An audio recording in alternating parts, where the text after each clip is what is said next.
আজি আপোনালোকক দেখুৱাবলৈ গৈ আছো বাটাৰী চিজ এগৰ এটা ৰেচিপি। ইয়াৰ কাৰণে মই 4টা সমান সাইজৰ ডিম লৈছো আৰু ডিম কেটাৰ নিচিনাই সেম সাইজৰ মই আলু লৈছো। দুটা চিজ স্লাইস, অলপমান বাটাৰ, ইমানখিনি নিদিও বাৰু, অলপে দিম, চিলি ফ্লেক্স আৰু অৰেগেনো। এতিয়া চাই থাকক মই ৰেচিপিটো কেনেকৈ আৰম্ভ কৰিছো। খাবলৈ কিন্তু খুব সোৱাদ হয়, বনাবলৈ একেবাৰেই সহজ, সময়ও কম লাগে। প্ৰথমে মই আলুগিটাৰ বাকলি গুচাই লম।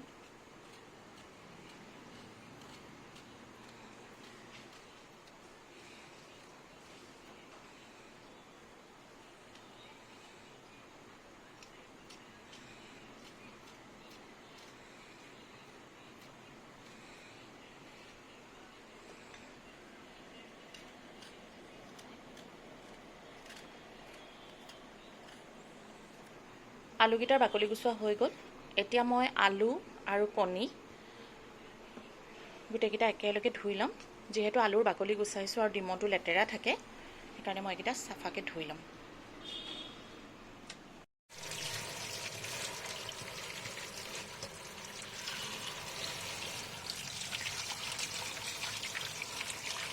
এইখিনি মোৰ চাফাকৈ ধোৱা হৈ গ'ল। এতিয়া মই এটা কুকাৰত অলপ পানী লৈছোঁ আৰু ইয়াত ডিম আৰু আলুকেইটা বইল কৰি ল'ম।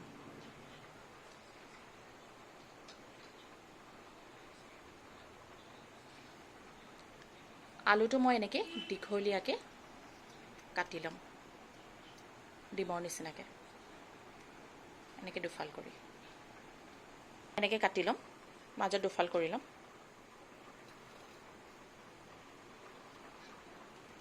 এতিয়া মই কুকাৰটো 2টা হুইচেল মাৰিবৰ কাৰণে দিম। এইখন জেগা মানে পুৰা কলা। গেছটো অন কৰি লৈছোঁ।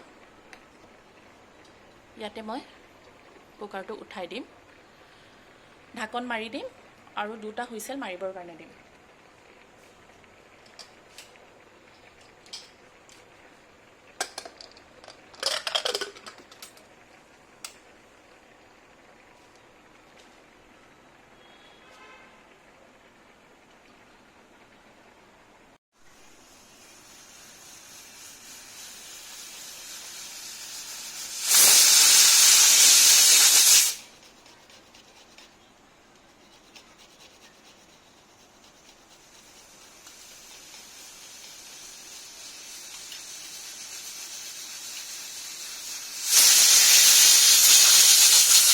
কুকাৰৰ 2টা হুইচেল মাৰিলে এতিয়া মই গেছটো অফ কৰি দিম আৰু এইখিনি অকণমান ঠাণ্ডা হ'বৰ কাৰণে দিম।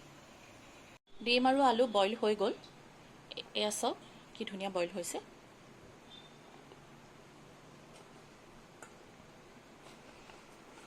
এতিয়া মই ডিমকেইটাৰ বাকলি গুচাই ল'ম।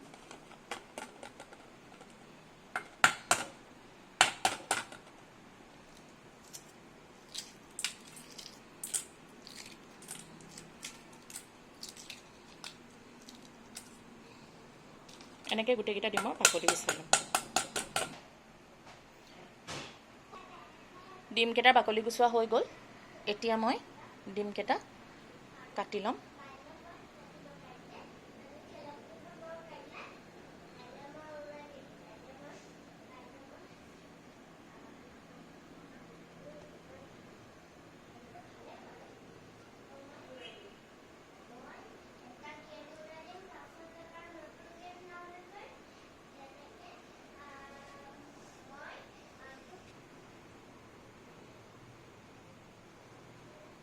এনেকৈ মই 4টা ডিম কাটি ল'ম।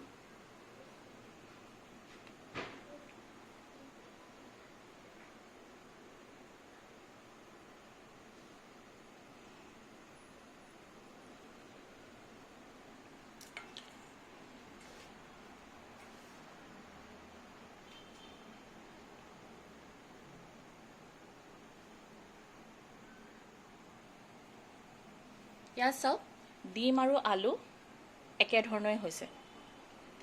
এনেকৈ আপোনালোকেও কাটি ল'ব। এতিয়া চাওক পিছত মই কেনেকৈ বনাই আছোঁ, অকণমান বেলেগ ধৰণৰ, চাই থাকক। গেছটো অন কৰি লৈছোঁ আৰু এখন কেৰাহী বহাই দিছোঁ। আপোনালোকে চেষ্টা কৰিব কেৰাহীখনৰ যাতে তলটো অকণমান বহল টাইপৰ হয়।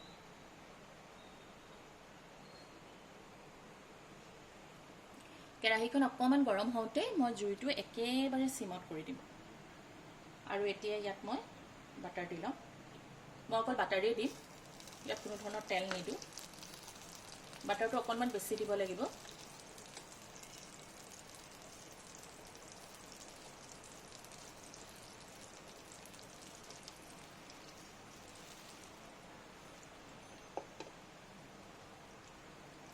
বাটাৰটো অলপমান মেল্ট হ'বৰ কাৰণে দিম আৰু প্ৰথমে ডিমটো মই এনেকৈ ওপৰ ফালটো তল কৰি দিম আৰু প্ৰতিবাৰ দিওঁতে এনেকৈ বাটাৰত লগাই এনেকৈ বহাই দিম তেনেকৈ এটুকুৰা আলু লৈছোঁ সেম একেটা জোখতে কৰিছোঁ চাওক এনেকৈ অলপমান ঠেলি পেলাই বাটাৰত লগাই দিম আৰু এটা দিম ওপৰ ফালটো তললে কৰি বাটাৰত এনেকৈ লগাই এনেকৈ আকৌ এটুকুৰা আলু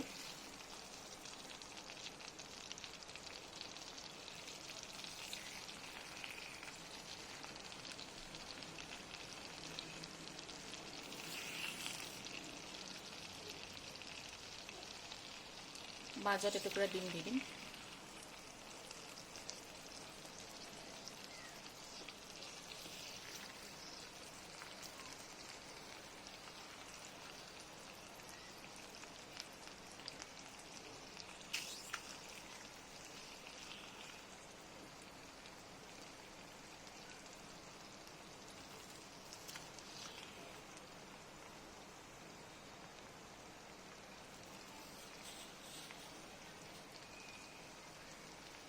এনেকৈ মই সজাই ল'ম গোটেইখিনি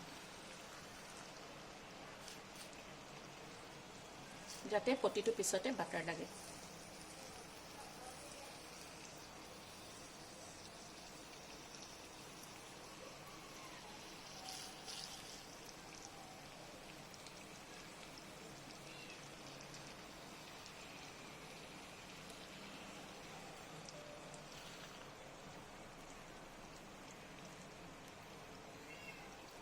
এতিয়া এনেকৈ চিমত মই প্ৰায় 2 মিনিটমানৰ কাৰণে থৈ দিম উল্টাই নিদিওঁ এতিয়াই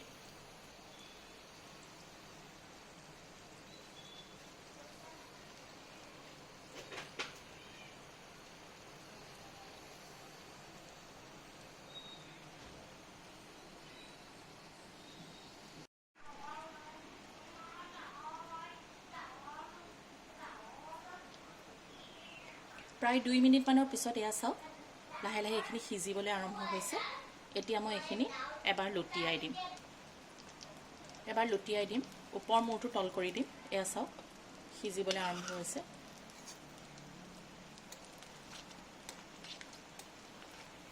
খুব সাৱধানে লুটিয়াব দেই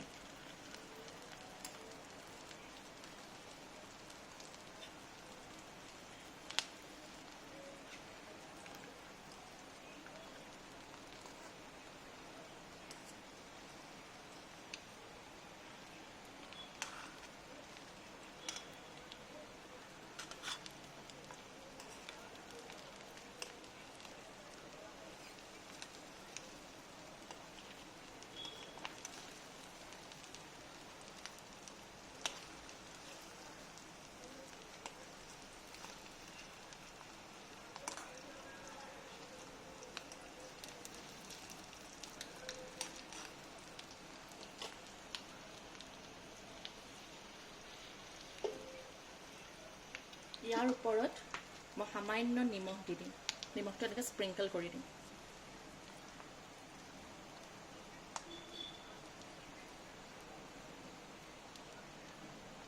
যিহেতু বাটাৰতো নিমখ আছে সেইকাৰণে ইমান বেছি নিমখ নিদিওঁ 1 পিঞ্চ নিমখে দিছোঁ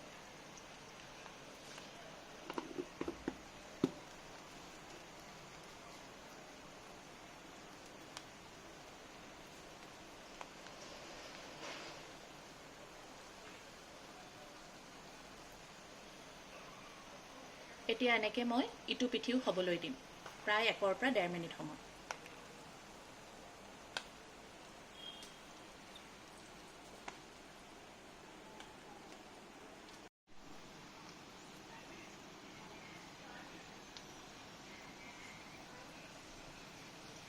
এতিয়া মই এই পিঠিটো আকৌ এবাৰ উল্টাই দিম, আকৌ আগৰ নিচিনা কৰি দিম। এই পিঠিটো সিজিবলৈ আৰম্ভ হৈ গৈছে, চাওক ইমান ধুনীয়া এটা কালাৰ আহিছে।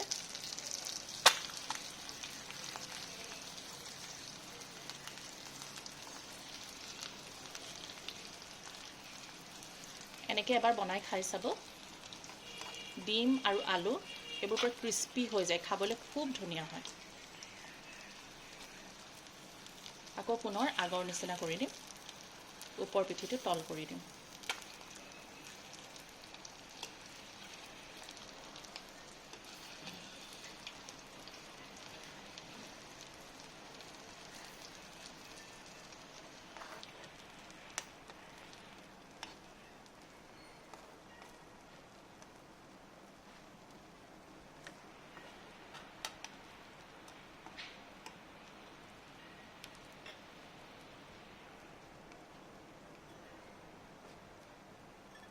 ইয়াৰ ওপৰত এতিয়া মই চিলি ফ্লেক্স দি দিম।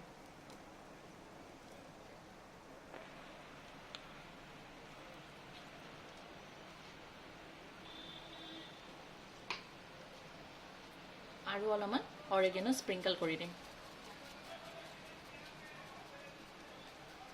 চীজ আৰু বাটাৰত অৰেগেনো খুব ভাল লাগে।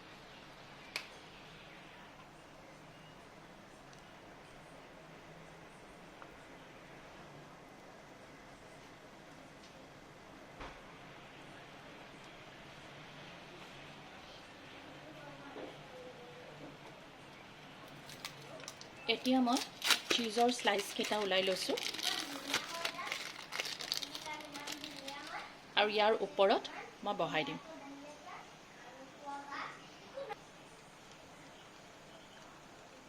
ইয়াৰ ওপৰত মই বহাই দিছোঁ। মই কিন্তু ভাঙি টুকুৰা টুকুৰ কৰি দিয়া নাই। আপোনালোকে ইচ্ছা কৰিলে চীজ গ্ৰেট কৰিও দিব পাৰে, মজৰেলা চীজো দিব পাৰে, কিন্তু স্লাইচ কৰি দিলে বেছি ভাল হয় খাবলৈ।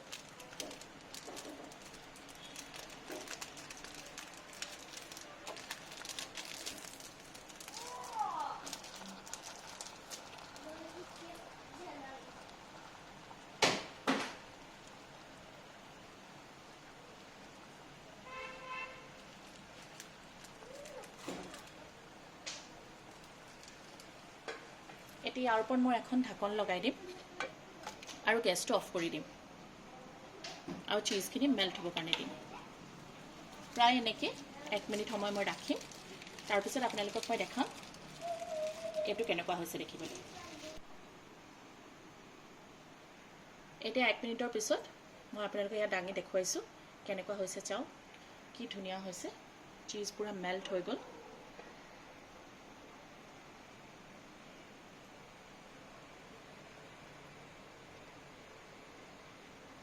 এনেকৈ সৰু ল'ৰা ছোৱালীক বনাই দিলেতো ক'বই নালাগে, খুব ভাল পাব খাই।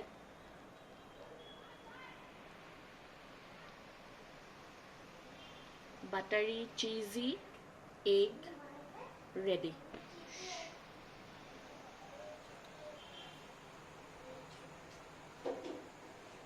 এনেকৈ আৰু নতুন নতুন ৰেচিপি পাবৰ কাৰণে আপোনালোকে মোৰ ভিডিঅ' চাই থাকিব।